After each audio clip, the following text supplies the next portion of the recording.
8h45, c'est le petit déjeuner de l'actu. Merci d'être avec nous avec Natacha Polony ce matin, Christophe Bordet, Philippe Bilger et plusieurs sujets sur la table. Hein. Oui, on va parler peut-être de Greta Thunberg avec Sarkozy qui a bien tapé sur elle en fait hier. Non, pas vraiment, Philippe Bilger. Vous êtes bon. Il a fait un peu d'esprit. De l'esprit, mais quand même. Moi, hein, je déteste pas. Oui, non, oui. Bon, on verra effectivement dans un instant. Christophe Bordet, Natacha Polony, et puis vous au 0826 300 300. On va parler notamment avec Natacha qui s'y connaît évidemment d'éducation nationale et de la rentrée des profs. On va voir aussi ce qui vous fait réagir au standard au 0826 300 300 et on va prendre tout de suite Paul qui est avec nous de l'Aveyron. Bonjour Paul. Bonjour Paul. Bonjour messieurs, dames, comment allez-vous? Écoute, bien, nous très bien, merci d'être avec nous. Très bien. Ce qui me fait réagir, moi, c'est hier matin, alors je vais être votre bourreau en même temps, monsieur, qui aime bien châtie bien. Absolument, allez-y, envoyez du lourd. Il aime ça. Donc, un peu d'humour. Ce qui me fait réagir, c'est l'interview avec madame la secrétaire d'État hier matin à l'économie. Agnès Pannier-Runacher, oui, absolument. Voilà, je n'ai pas retenu son nom. Notamment concernant le montant que chaque auto-entrepreneur fait. Oui. Il a été parlé un moment de 10 000 euros par mois. Après, vous avez fait rectifier à 10 000 euros par an. Oui, je lui dis 10 000 euros par mois, ça m'étonnerait quand même, quoi. Oui, mais c'est tout à fait faux, ça, monsieur. Oui. Quand on envoie des chiffres, il faut envoyer la réalité des choses. Et je suis bien placé pour le dire, parce que je suis moi-même auto-entrepreneur. Oui. Et quand on fait 10 000 euros pour un auto-entrepreneur, il ne faut pas oublier qu'il verse à la fin de chaque trimestre 22% de son chiffre à l'URSSAF. Oui. Après, il y a 50% de la somme des 10 000 euros qui monte en revenu fiscal. Oui. Vous n'avez aucune déduction de TVA. Vous payez toutes vos réparations. Vous n'avez rien du tout. Ce qui veut dire qu'à la fin du mois, moi je vais être très direct avec vous. L'année dernière, j'ai fait 8 800 euros déclarés. Puis il n'y a pas photo. Combien 8 800 euros. Et il me reste à peine 2 000 euros. Bah oui. Il me reste à peine 2 000 euros quand j'ai tout passé. Alors quand on envoie un chiffre, tout le monde, hier midi, j'étais dans un restaurant où les gens me disaient, mais vous les auto-entrepreneurs, vous gagnez bien votre vie, vous avez à peu près 800 euros par mois en moyenne. Je dis, mais c'est totalement faux. Ah ouais. Ça dépend. Faux. Alors après, Paul, ça dépend évidemment aussi du montant de ce qu'on réussit à avoir comme travail. On est plafonné après, de toute manière, avec le régime des auto-entrepreneurs. Je vais vous dire quelque chose. Si vous étiez à 10 000 euros net pour l'année prochaine auto-entrepreneur, vous serez au statut d'artisan. D'accord. Vous serez dans le statut d'artisan, vous ne serez plus auto-entrepreneur. Donc, Madame la ministre, elle a dit des hérésies. Mais je mettrai ça sur le compte de la propagande macroniste. C'est des faux en permanence, c'est truqué. Ça a été exactement pour la prime d'activité la même chose. Ça a été pour tous les sujets qu'on touche. Il y a un loup chez Macron. Non, mais je comprends parce que ça fait réagir et il y a de plus en plus. C'est ce que je lui ai dit. Je lui ai dit, vous n'avez pas complètement réformé le marché du travail, quoi qu'on en dise. Et aujourd'hui, ce qui se passe, c'est qu'il y en a de plus en plus qui sont obligés de se mettre en société, en auto-entrepreneur, sans avoir revu les contrats, quoi. C'est une logique qui est à l'œuvre dans l'ensemble du marché du travail et en fait dans l'ensemble des pays occidentaux. C'est tout simplement le fait qu'on va faire peser sur les individus la responsabilité. Ils n'ont plus la protection, ils n'ont plus le salariat. On les met en auto-entrepreneur, c'est-à-dire en indépendant. C'est-à-dire qu'en gros, ils sont seuls, ce qui évite d'ailleurs les revendications. C'est bien pratique des individus isolés. Ceux-là, ils ne peuvent pas se mettre ensemble pour réclamer des droits. Donc, non, mais s'il y a du gagnant-gagnant, après, ça peut marcher, quoi. Mais c'est pas toujours le cas, quoi. En même temps, Patrick, je rejoins notre auditeur. Les prélèvements sont plus importants que ceux qui sont dits. Mais ce système avait au moins un mérite pour que je l'ai compris à l'époque, la simplicité absolue. Ça, on pouvait se débrouiller. Ça, c'est vrai. Paul, je suis d'accord avec vous. Je suis d'accord avec M. Bilger dans ce qu'il dit. La simplicité, elle est là. Mais il y a aussi quelque chose qu'il faut faire enlever de la tête. Moi, j'ai un certain âge, j'ai tiré quand même 40 ans d'artisanat avant. Hein. On vous dit, mais vous les auto-entrepreneurs, vous touchez de l'argent liquide. C'est faux. Et je vais expliquer pourquoi c'est faux. Ouais. Moi, je travaille dans le milieu du service à la personne, c'est-à-dire la DMR. J'ai mis mes compétences au service des anciens. Ouais. Hein. Mais chaque ancien, même si vous faites faire hier soir, j'ai fait 20 € de tonte. Vous voyez, 20 €, j'ai été tondre une petite pelouse. Ouais. C'est 20 € de facture. Hein, même si je suis payé en espèces. Pourquoi? Puisque les anciens, ils ont 50% de déduction sur ce qu'ils font faire. Et ils tiennent à leur facture. Ouais. Non, mais c'est ce que je disais hier aussi à la ministre. Je disais, est-ce qu'on peut pas revoir le barème à la fois de la TVA, mais de l'imposition, de la fiscalité pour les auto-entrepreneurs et même les petites sociétés qui n'ont pas les moyens qu'ont les grosses, quoi, bien sûr. Attention aussi à une chose, en effet, pas seulement pour les auto-entrepreneurs, parce que les auto-entrepreneurs, c'est aussi une façon de faire concurrence à des petits artisans qui ont toutes les charges et dont certains disent, par exemple, tous les métiers comme carreleur ou ce genre de choses, si on leur met une concurrence qui est une concurrence déloyale dans le sens où il n'y a pas les mêmes obligations, pas les mêmes charges, on ruine des petites entreprises qui pourtant forment des gens, font un travail, payent leurs impôts et donc sont nécessaires à la société. Cela étant, quand on commence en auto-entrepreneur, on n'a pas tout de suite 22% de charge. Non, ça c'est vrai au début. Ça commence beaucoup plus bas. Ça commence beaucoup plus bas. Non, monsieur, j'ai pris ma carte d'auto-entrepreneur, le premier trimestre, j'ai payé 22%. Et là, je m'inscris Eh bien, moi, je vous dis qu'il existe un système qui permet aux auto-entrepreneurs, la première année, d'avoir beaucoup moins de charges que ça. Voilà. Ah, tiens, je l'ai pas connu. C'est une réalité. Voilà, vous avez qu'à vous renseigner, vous verrez, il existe bien effectivement un système qui permet d'être, je crois, aux alentours de 8 ou 10% au début. Voilà. Paul, alors? Oui. Ça a changé. Moi, je le dis ouvertement, il y a 2 ans que j'ai pris ma carte, et d'entrée, j'ai payé 22%. À la sortie, quand vous avez tout payé, il vous reste moins de 20% pour vous. Non, mais ça, c'est vrai. Mais merci, Paul, en tout cas. Alors, ce que je veux dire pour en terminer, c'est que nos charges sont identiques, puisque j'ai eu les 2 statuts, nos charges sont identiques à un artisan. Et on a des couvertures moindres. Alors, c'est pas tout à fait les mêmes charges, mais il y en a aussi. Mais c'est un vrai problème, c'est un peu un casse-tête et ça permet en tout cas à certains de retrouver en fait un travail. Alors c'est vrai qu'il y a la concurrence. C'est quand même la conséquence d'une politique néolibérale qui met l'Europe à terre depuis quand même pas mal de temps et la France aussi, pardon de le dire. C'est la réalité quand même. Non mais ça c'est vrai. C'est la transition puisqu'on parle salaire, argent sur les profs aujourd'hui avec la rentrée des profs. Vous avez un dossier Natacha Polony dans Marianne et avec une interview de Jean-Michel Blanquer et puis à côté ce dossier sur les professeurs français sous-payés. C'est une réalité ou pas alors? Parce qu'on bien sûr que c'est une réalité. Je sais qu'on a tendance à dire oui, mais ils ont 4 mois de vacances, etc. D'accord. D'abord, ils n'ont pas 4 mois de vacances. Ils en ont 5. Et surtout, alors, à ceux qui trouvent que les professeurs ont trop de vacances, je leur suggère d'aller enseigner, de subir les difficultés du métier, parce que dans certains endroits, c'est pas une sinécure. Quand vous êtes devant une classe, vous pouvez pas faire semblant, vous pouvez pas faire comme un employé qui roupille un peu de temps en temps devant son ordinateur. Non, ça marche pas comme ça. Si vous lâchez 30 secondes, c'est terminé, vous perdez votre classe. Et surtout, c'est un métier qui doit absolument être revalorisé dans la société. Quand vous regardez les enquêtes internationales, c'est très difficile de savoir pourquoi certains systèmes scolaires fonctionnent mieux que d'autres.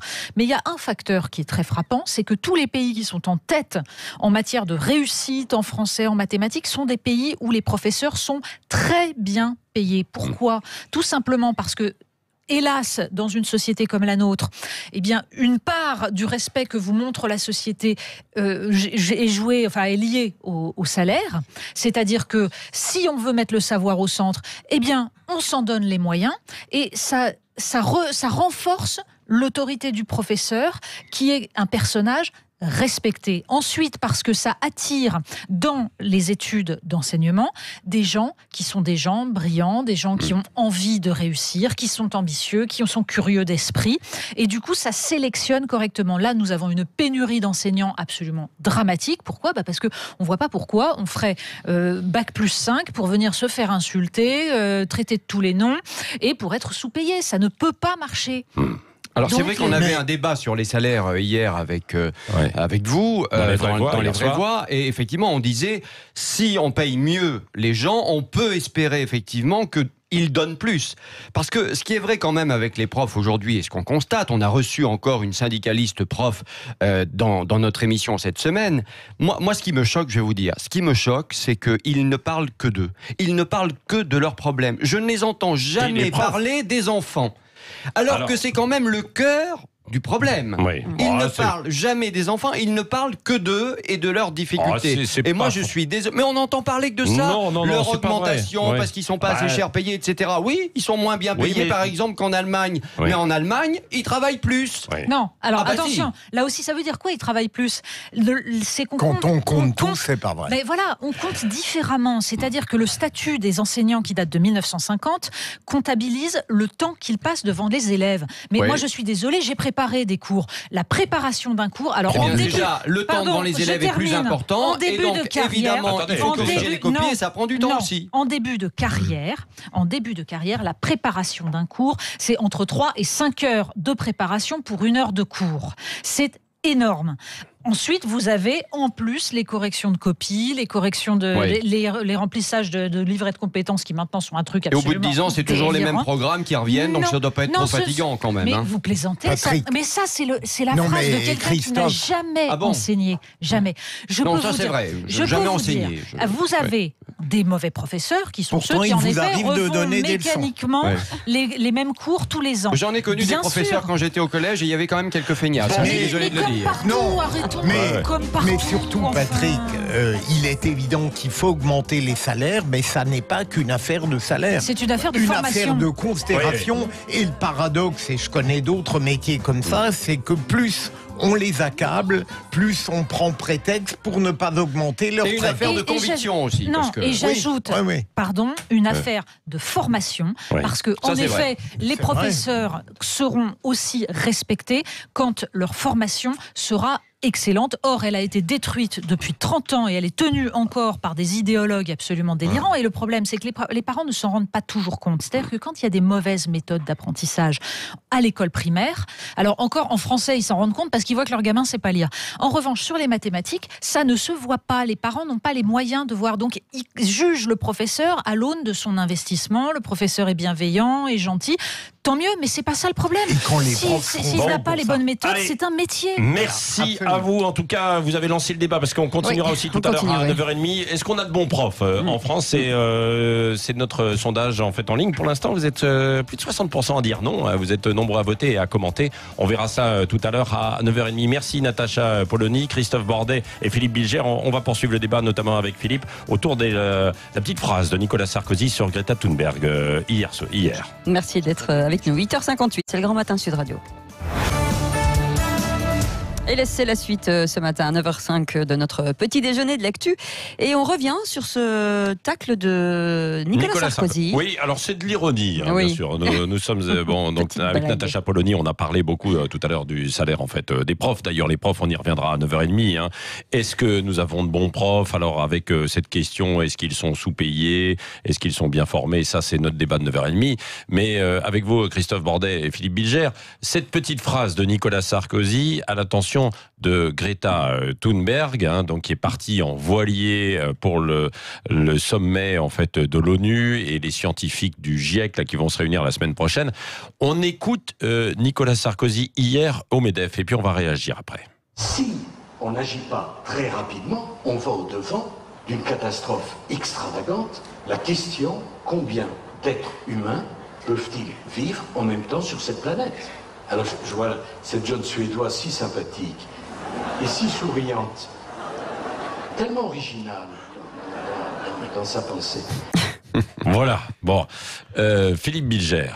ironie, un peu de dérision. Oui. Mais je trouve que là, Nicolas Sarkozy, finalement, avec une sorte de délicatesse, met tout de même l'accent sur le fait que cette jeune personne est totalement surestimée, et lorsqu'il évoque sa banalité, je ne sais pas, je suis pas un spécialiste de l'écologie, mais lui, à juste titre, est obsédé par la crise démographique qui est capitale. Ah ben non, mais c'est la cause numéro 1, bien sûr. Il a raison, mais il insiste 10 milliards d'êtres humains sur Terre, évidemment. Lourdement là-dessus, et il a raison. Non, parce que c'est vrai que ce n'est pas abordé par les écologistes, ou très peu. Parce que c'est tabou. Alors qu'il n'a jamais été passionné par l'écologie. Auparavant, il en parle dans son livre, tout de même. Oui, je sais que vous l'avez beaucoup aimé, mon cher Patrick. Moi, je l'ai lu très agréablement. Mais en ce qui concerne... Moi, ce que j'ai beaucoup aimé, c'est que Nicolas Sarkozy revienne sur toutes ces années où il a été au gouvernement, et puis même sa traversée du désert, et qu'il s'exprime de façon assez claire. Je pense qu'il s'est retenu. Mais sur cette jeune personne, je trouve qu'il exprime avec ironie quelque chose que beaucoup pensent. Oui, non, mais c'est vrai que bon, on sent bien que Sarkozy hier devant le MEDEF fait un show quelque part. Il s'amuse. Il y a Darmanin, son ancien ministre, aujourd'hui ministre du gouvernement actuel, donc qui est au premier rang quand même. Là aussi, il y a un signe. Puis on sent qu'il fait un show, il s'amuse et il s'en prend effectivement à cette jeune Greta. Moi, je suis désolé. J'ai toujours un problème avec cette jeune fille dans le sens où elle a abandonné quand même son lycée, ses études, pour faire cette croisade environnementale et écologique. Bon, c'est très bien, c'est très joli, etc. Mais on a envie de lui dire, en réalité, demain, on aura besoin d'ingénieurs, on aura besoin de chercheurs qui connaîtront un certain nombre, auront en tout cas un certain nombre de compétences pour nous aider à lutter contre le réchauffement climatique. Et on n'a pas besoin d'une lycéenne qui connaît pas forcément dans le détail la réalité complète des choses. Moi, j'aimerais qu'elle reprenne ses études, cette gamine, quelque part, et puis qu'elle nous montre que, finalement, je sais pas, dans 7 ans, dans 8 ans, dans 10 ans, peu importe, eh bien voilà, elle est au fait des choses, elle a été formée, etc., et elle va nous aider à sauver la planète. Ça, on va au 0826 300 300, c'est Thierry qui nous appelle de Toulouse et qui veut réagir. Bonjour Thierry. Bonjour toute l'équipe, et notamment monsieur Philippe Bilger que je connais personnellement. Je le salue. Bonjour. Mais vous n'avez quand même pas eu affaire à lui dans un tribunal, il ne vous a pas condamné. Absolument pas. Non, mais je pense qu'il sait qui je suis. Bon, d'accord. Voilà. Mais il cherche. Bon, alors, votre réaction. Ma réaction déjà, moi, effectivement, remettons un peu les faits tels qu'ils étaient quand j'étais au RPR, il fut un temps, après j'ai pas poursuivi, mais moi sur monsieur Sarkozy, j'ai un peu de mal quand même, puisqu'effectivement les faits avérés de corruption de magistrats sur ses écoutes téléphoniques sont bien avérés, et puis c'est quand même son pote qui a balancé,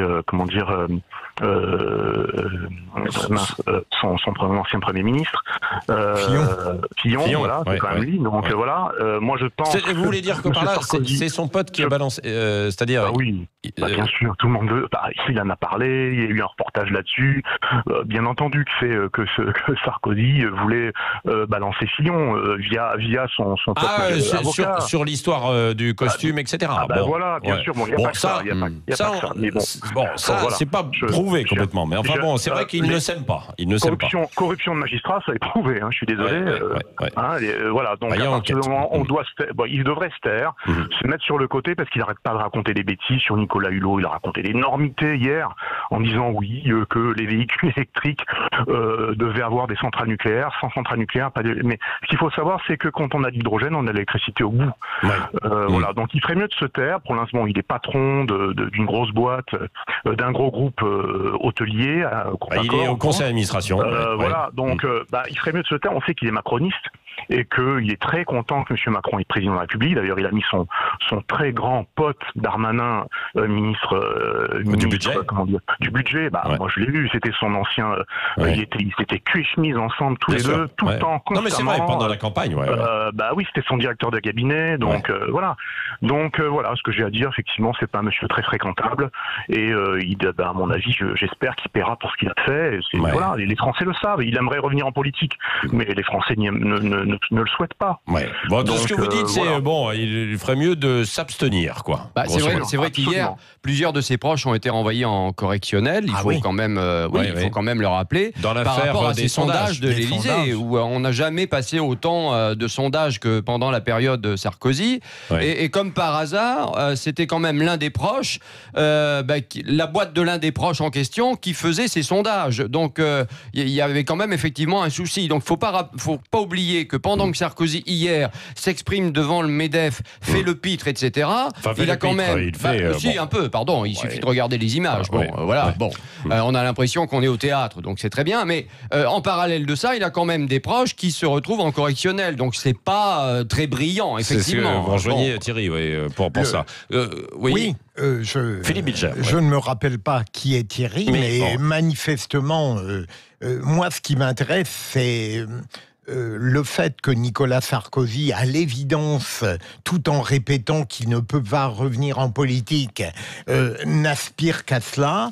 Deuxième élément, ce qui me paraît très grave, c'est sa complicité très délétère avec Emmanuel Macron, dont celui-ci profite pour couler toute renaissance de la droite classique. Et ça me choque de la part de Nicolas Sarkozy. Il y a quelque chose entre eux qui relève de connivence très étrange. Est-ce que vous diriez qu'il y a une forme de traîtrise de la part de Sarkozy par rapport à la droite et à ce qui se passe aujourd'hui avec Macron? Traîtrise, c'est peut-être trop dire, Christophe, mais il est vrai que, par exemple, son abstention lors des européennes, aucun soutien explicite, relève tout de même d'une volonté peut-être pas de couler la cause de la droite classique, mais en tout cas de l'amoindrir. Et de protéger Macron. Protéger, absolument. Alors c'est protéger ou protéger en tout cas de l'aider. L'aider parce qu'il favorise le dessein de Macron qui est de réduire l'influence et la renaissance de la droite classique. Oui, c'est vrai. La droite classique qui a beaucoup de mal à renaître. Il y aura des universités d'été et des rencontres c'est très dispersé. Alors oui, Christophe.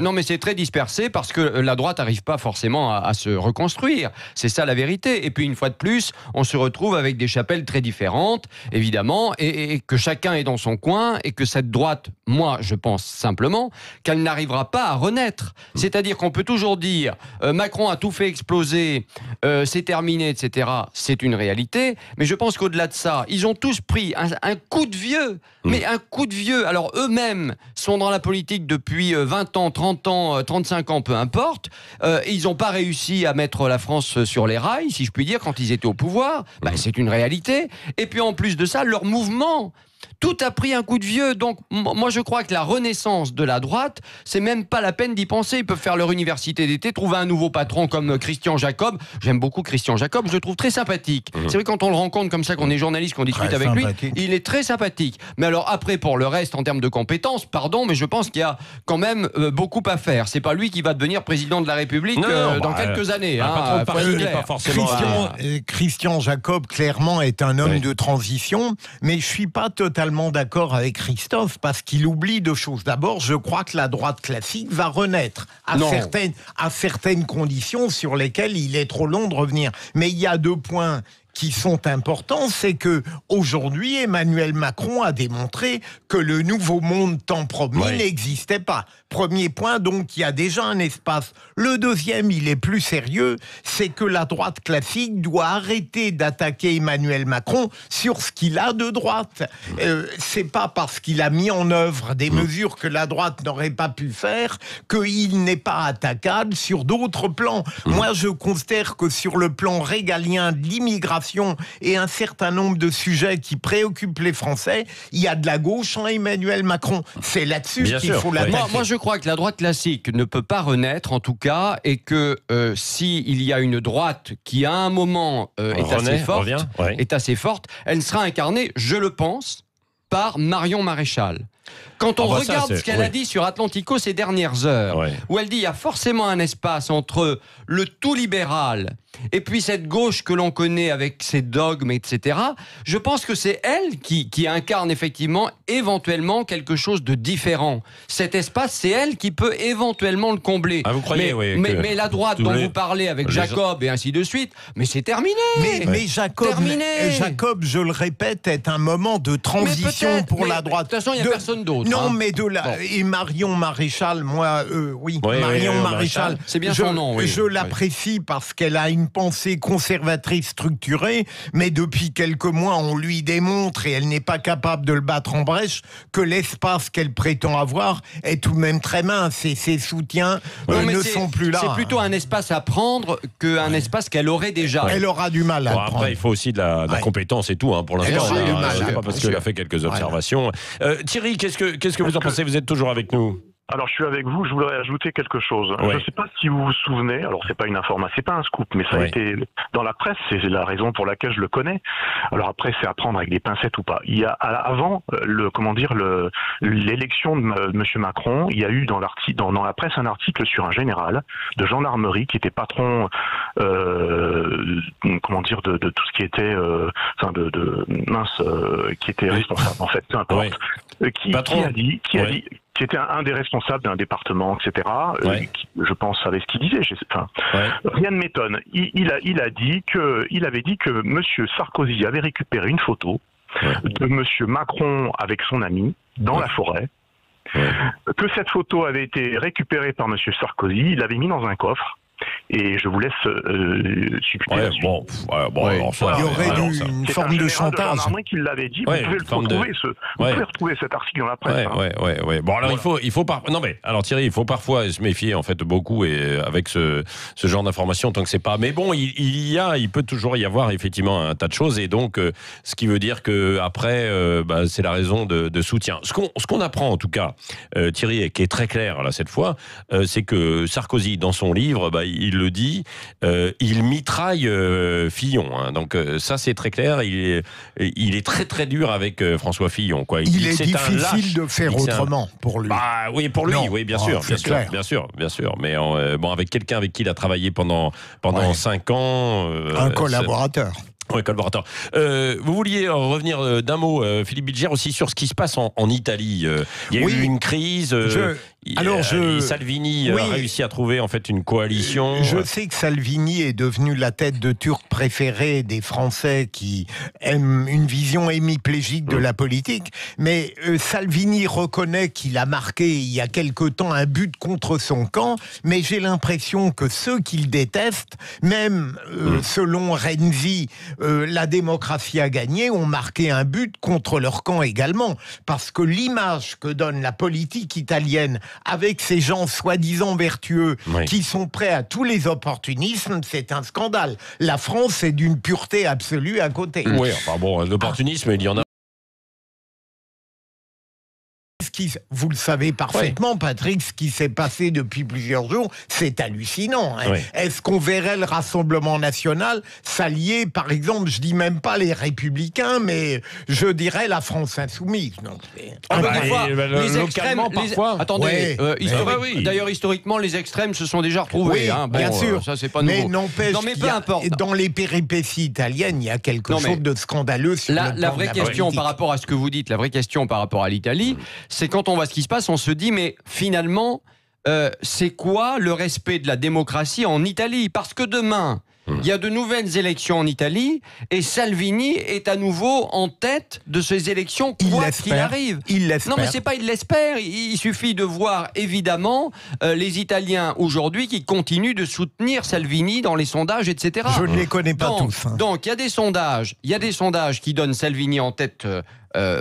Et en même temps, qu'est-ce que l'on fait? On fait de la tambouille politique en coulisses où des gens s'allient sans avoir cette légitimité démocratique. Moi, je suis désolé, ça me gêne. Il fallait effectivement de nouvelles élections en Italie, ce qui n'a pas été le cas. Et ça va se retourner évidemment contre ceux qui viennent de faire quelque part cette alliance, bien entendu. Merci à vous, Christophe Bordet, Philippe Bilger. On vous retrouve dans Les Vraies Voix ce soir. Natacha Polony également qui était avec nous. Et puis tous nos auditeurs. Thierry, je rappelle, 0826 300 300. Vous pouvez avec nous commenter l'actualité, ce qui vous a interpellé, ce qui vous a choqué, ce qui vous réjouit également, parce qu'il n'y a pas que des mauvaises nouvelles. Non, parfois, il peut y avoir des choses qu'il faut souligner du positif, quoi qu'il en soit autour de soi en cette rentrée, parce que sinon, on va se flinguer, quoi. Donc, non, peut-être pas tout de suite, on va attendre un peu. Tout de suite.